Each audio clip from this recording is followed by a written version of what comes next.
Ramai 1,500 mahasiswa institusi pendidikan tinggi awam memeriahkan program Kembara Ramadan Yang Berhormat Menteri Pendidikan Tinggi dan Iftar Mahabbah IPTA Kelantan at UMK 2026 yang berlangsung di Masjid Universiti Malaysia Kelantan Bachok. Menteri Pendidikan Tinggi tiba sekitar jam 5.30 petang dan turut bersama pelajar memasak gulai kawah sebagai persediaan juadah berbuka puasa.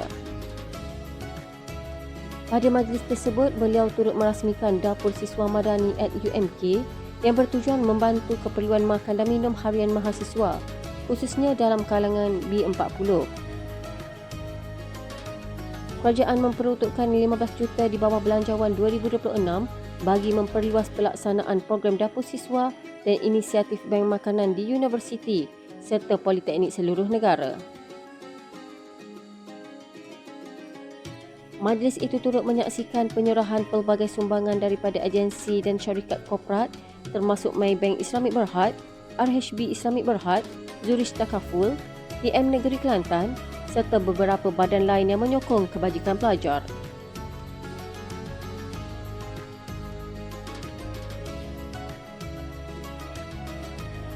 Selain itu, Yang Berhormat Menteri turut berkongsi aspirasi dan pandangan bersama mahasiswa menerusi platform Hiwar Mahabbah .zam bersama mahasiswa sekaligus memperkukuh hubungan antara kementerian dan institusi pendidikan tinggi.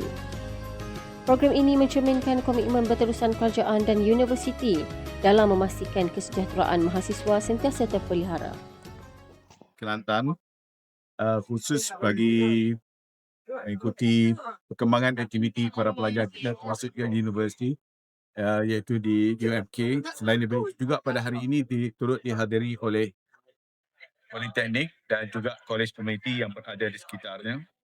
Dan majlis adalah merupakan majlis di mana yang telah saya lakukan dan tahun ini juga saya turut meneruskan program iaitu Ziarah Ramadan bersama dengan semua masyarakat yang terlibat dalam dunia pendidikan tinggi kita, khususnya melibatkan pelajar-pelajar dan juga kaki tangan.